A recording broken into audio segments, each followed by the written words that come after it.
الحمدللہ رب العالمین والصلاة والسلام علی سید الانبیاء والمرسلین اما بعد فاعوذ باللہ من الشیطان الرجیم بسم اللہ الرحمن الرحیم۔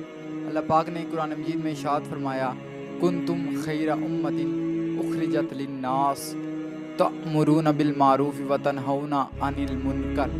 فرمایا کہ تم بہترین امت ہو جو لوگوں میں بھیجی گئی ہے، اور تمہارے بہترین ہونے کی وجہ کیا ہے؟ فرمایا تم نیکی کا حکم دیتے ہو اور برائی سے منع کرتے ہو۔ آج یہ المیہ ہے کہ ہم نے نیکی کا حکم دینا بھی چھوڑ دیا، برائی سے روکنا بھی چھوڑ دیا، اس وجہ سے کہ آگے والا کیا بولے گا، کیا جواب دے گا۔ صوفیاء فرماتے ہیں کہ جب تک آپ کو دین کی راہ میں تانے نہ ملیں تب تک دین کے کام کرنے کا مزہ نہیں آتا، تب تک دین کے کام کرنے کا حق ادا نہیں ہوتا جب تک یار کے نام کا کوئی تانا نہ دے۔ وہ یہ بولنے لوگ تو کہتے ہیں کہ تم یہ کیا کر رہے ہو، تم یہ کیوں کر رہے ہو۔ لوگ مشکلات کھڑی کرتے ہیں۔ وہ کسی نے کیا خوب کہا تھا نا کہ لوگ کہتے ہیں بدلتا ہے زمانہ سب کو، اور مرد تو وہ ہیں جو زمانے کو بدل دیتے ہیں۔ اٹھو، اپنی راہ پہچانو۔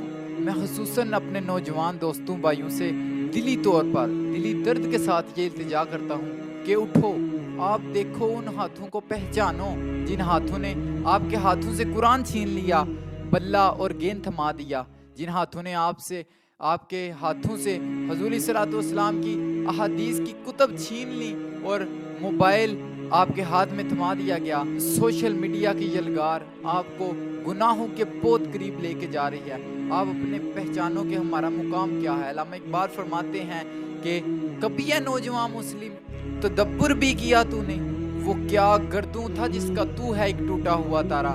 فرمایا کہ اے نوجوان کبھی تم نے غور کیا ہے کہ تم کتنے بلند پایا انسان تھے، تم کتنے اعلیٰ ظرف انسان تھے۔ تو فرماتے ہیں کہ کبھی اے نوجوان مسلم تدبر بھی کیا تو نے، وہ کیا گردوں تھا جس کا تو ہے ایک ٹوٹا ہوا تارا، اور تجھے اس قوم نے پالا ہے آگوش محبت میں کچل ڈالا تھا جس نے پاؤں سے تاجے سرے دارا۔ اور پھر کہنے لگے تجھے اپنے آبا سے نسبت ہو نہیں سکتی کہ تو گفتار وہ کردار، تو ثابت وہ سیارہ۔ تم بس باتیں کرتے ہو لیکن تمہارے آبا تمہارے اسلاف کام کرتے تھے۔ آج ہم نے اپنے اسلاف کے دین کو چھوڑ دیا، اپنے اسلاف کے طریقہ کار کو چھوڑ دیا۔ دین کی تبلیغ ہمارے لیے اس لیے زیادہ کٹھن اور مشکل ثابت ہوئی۔ پھر اوپر سے یہ سوشل میڈیا اور پرنٹ میڈیا، الیکٹرانک میڈیا، انہوں نے تباہیاں مچا دی۔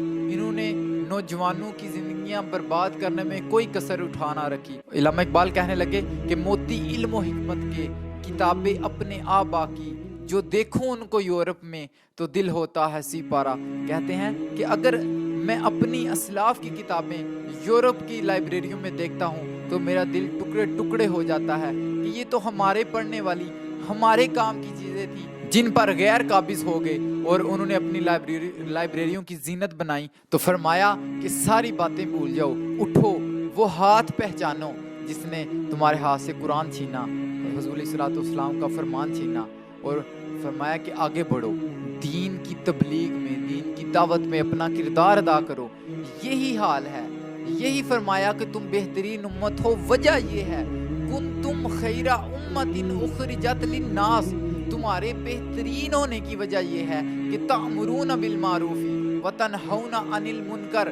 وجہ یہ ہے کہ تم تو نیکی کا حکم دینے والے تھے، تم برائی سے منع کرنے والے ہو، اس وجہ سے تم بہترین امت ہو۔ اس وجہ سے نہیں کہ ساری رات گناہ کرو اور تم بہترین امت ہو، اس وجہ سے بھی نہیں کہ سارا دن تمہارا اللہ رسول کی نافرمانی میں گزرے اور پھر بھی تم بہترین امت ہو۔ اگر تم بہترین امت ہو تو جو چاہے کرو۔ فرمایا تم بہترین امت اس وجہ سے ہو کہ نیکی کا حکم دیتے ہو اور برائی سے منع کرتے ہو۔ اٹھو اور اللہ اور رسول کے دین کے مشن کو آگے لے کر چلو، آگے بڑھو۔ اور جب تم ساتھ چلو گے، جب تم مخلص ہو کر دین کی تبلیغ میں، دین کی اشاعت میں اپنا کردار ادا کرو گے تو پھر تم اکیلے نہیں رہو گے، پھر اللہ اور رسول تمہارے ساتھ ہوں گے۔ پھر فرمایا کہ اکیلا ہی چلا تھا جانب منزل مگر، لوگ ساتھ آتے گئے اور کارواں بنتا گیا۔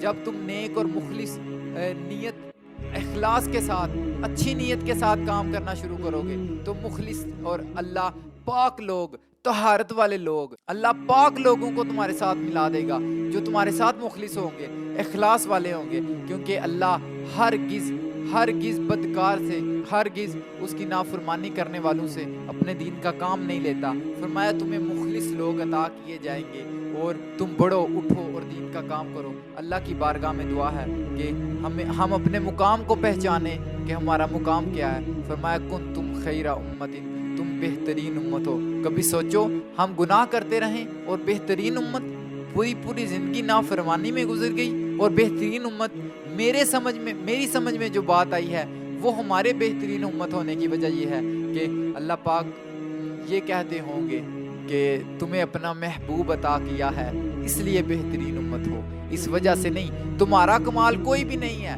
تم کسی کام کے قابل نہیں تھے، لیکن چونکہ میں نے اپنے محبوب کو بھیجا تمہاری طرف، اس وجہ سے تم میرے محبوب کی امت ہو، اس وجہ سے تم بہترین امت ہو، ورنہ حق مجھ میں کمال رکھا ہے، مصطفیٰ نے سنبھال رکھا ہے۔ اللہ تعالیٰ کی بارگاہ میں دعا ہے اللہ تعالیٰ ہمیں دین کا کام بڑھ چڑھ کر اور کام کرنے کی توفیق عطا فرمائے، اور اپنے احوال کو بدلنے کی، اپنے احوال کو بہتر احوال کی طرف پھیرنے کی توفیق عطا فرمائے۔ آمین یا رب العالمین۔